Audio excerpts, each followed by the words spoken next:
Miatas aren't practical. That is 4 245s loaded up into the Miata. Today is gonna be a good day. What's going on, everybody? It's your boy Greg Peters, aka Miata Dad, aka Craig, aka Craig, aka Greg, whatever you guys call me these days, and you're watching the Car Passion channel. Today I want to bring you guys a little Miata update. So now I've got the BMW ZF 5-speed transmission in the car, the V8 Roadster's Getrag differential with a 3:23 ratio. I just swapped out my wastegate spring from a 15-pound to a 10-pound unit, kind of in preparation for the Boost by Gear setup, and I'm about to have a set of very sticky Nankang AR1s in 245/40. Now, a big part of me choosing this tire is due to a channel which I'm sure some of you guys watch called One Lap Heroes. They do insane laps around the Nürburgring with their Miatas and other cars, and they love the AR1s. And they're not that popular in America, but I really, really want to try them out. And it's the only 100 treadwear that I'm aware of that actually has some rain grooves that's available in a 245/40 15. So I'm gonna give them a try. I think they're gonna hook completely insane compared to the RS4s.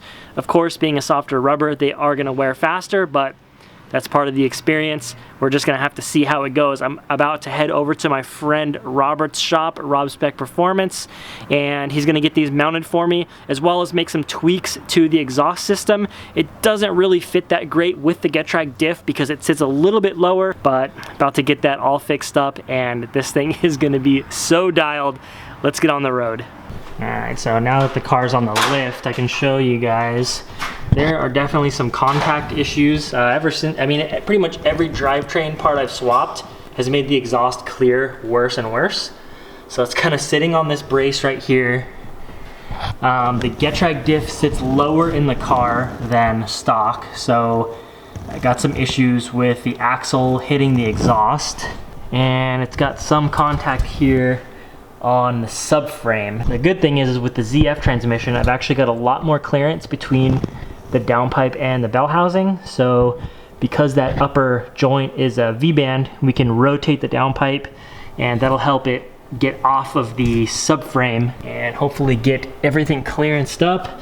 And then the last little issue is you can see that exhaust hanger right there is just tie wired up bootleg style, because that hanger location is for an NA subframe, and the NB subframe has got its hanger over here. So my exhaust was built for an NA subframe, but I swapped the NB subframe in, and now it doesn't have a hanger. So the exhaust is gonna be straighter. It's gonna not have any metal to metal contact. And yeah, we out here at Rob Spec Performance. This guy does all my welding for me and kind of all the stuff that I cannot do in-house. That of course includes tire mounting and balance. We have a just massively fat set of Nankang AR1s, which I think are gonna hook insanely better than the RS4s. Main source of my exhaust leakage through just a destroyed flex pipe. But now, we got the super beefy boy. That's gonna be much harder to scrape through.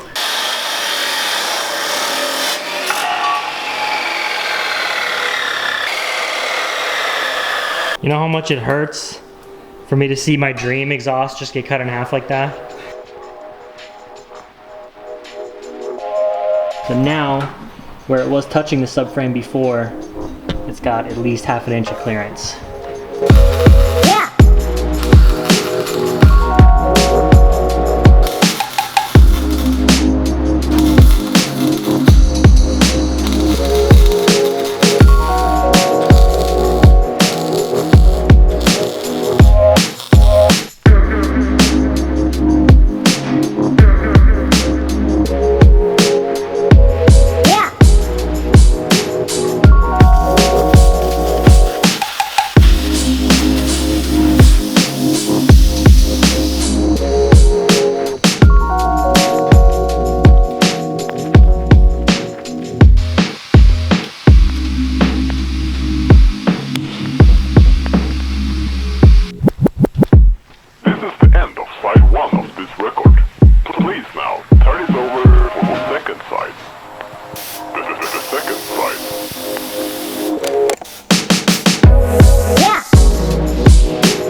we are done here at Rob Spec. The exhaust fits very nicely, doesn't contact anywhere.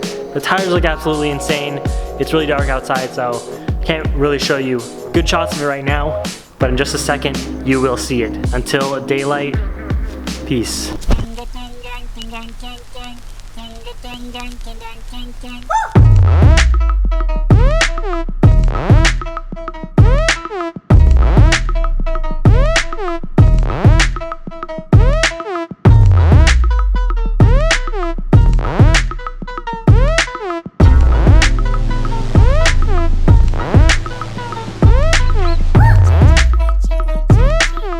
How sticky is an R compound, you may be asking yourself? Look at the amount of rocks these things pick up off the ground. And they're cold, they're not even hot right now. Look at the size of that rock right there, dude. These are bubble gum, and when they get hotter, well, I'm freaking stoked on how these things look on the car, especially on the 15x10s. Super aggressive, but I think they need to be broken in properly. What do you say we take this thing for a little canyon run, car passion style? Hey, Vsauce, Michael here. So instead of taking the car out just to do a couple street pulls and seeing how much grip the tires had, I wanted to do a proper test of these tires. OG Car Passionites, you guys know what I'm talking about. I just love me a good toge, a good mountain run, canyon run. That's what I wanted to do with the car, and that's what I did. Sort of. See, this isn't Hollywood, this is real life, and sometimes things just don't work properly, and you know, Super Bowl Sunday, it just wasn't my day to canyon run. It started with the external mic, it wouldn't connect to the camera, and then my camera that was inside the car completely froze 30 seconds into the run, and I lost a huge section of, you know, footage, but that was just the beginning. I was with my friends, we get like 45 minutes out, we're on like the top of a mountain, and I had been following him because he had a camera facing back, which I do have that footage. I'm gonna roll that in just a second. We switch positions so I can be in front, and I just wanna get some open road and really break in these tires. And I get into the first couple corners, and the car feels a little funny. It's like wishy-washy a little bit, and I'm like, sidewall's not stiff, PPF delete making the car feel weird, but it feels like really weird. So I get into the first couple real tight corners, and the car slides a little bit. And I don't feel like I was going so fast that the car should be sliding, especially because I just came off a set of less grippy tires. And I get into another corner, and the car slides again. And it just feels really bad. So I give it like a little shimmy, and I can tell something is very wrong at this point. So we pull off the side of the road, and one of the axle nuts had worked its way completely off of the axle. It was just sitting inside the wheel held on by the center cap, and the axle was halfway out, which unloaded the wheel bearing, which just lets the tire or the whole wheel assembly camber back and forth by like, who knows, 3-4 degrees. So every time you steer, the wheel will tilt back and forth.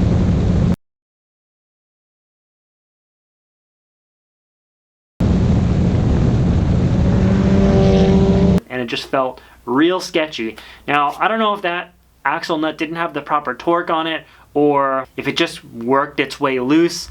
Those are things you should probably check after you do new axles in your car, and I made a terrible mistake in doing a shakedown run really far away from home. So my friends had to give me a ride, hour-and-a-half round trip to get tools. It was a disaster. Anyways, I did get some footage, and I'm gonna roll that right now, and then we'll talk about these tires. At some point when you want that cool passing shot, you can just rip by and I'll let you go. If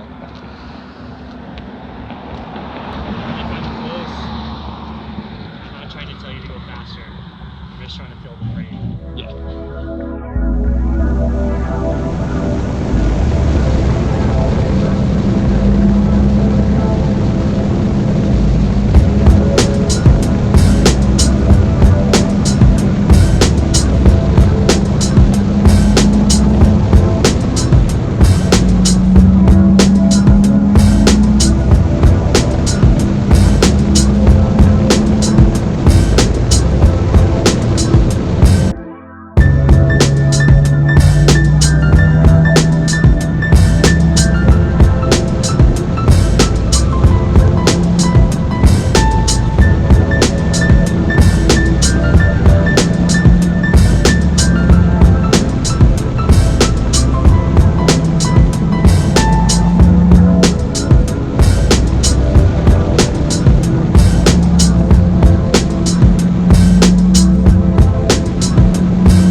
So even though I did get a limited amount of good driving in that day, I can tell you this, it only took a couple corner exits for me to realize how much traction those tires have.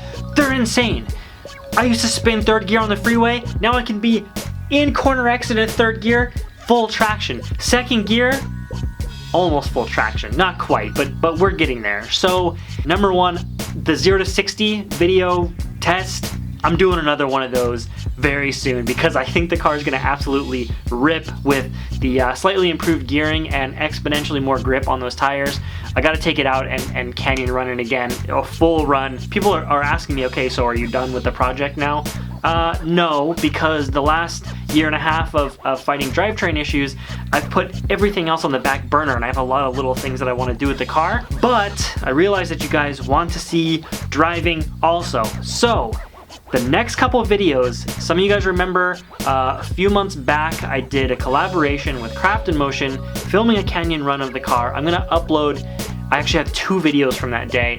I'm gonna start uploading those, just so you know they were filmed a couple months back, whatever, for those of you that care what the setup that the car was. But I'm gonna get those uploaded and we're just gonna keep cracking away on this thing. It's just fine tuning and fun from here. I got a lot of driving stuff planned for the car, so hope you guys are stoked for it. I want to say that we're coming up on 100,000 and I'm probably more stoked about the Car Passion channel right now than I have been in a very long time. I am pumped right now. I hope you guys are too. If you learned something, if you enjoyed this video, don't forget to slap a like on it, hit subscribe if you are new, and I will see you in the next one. Peace out.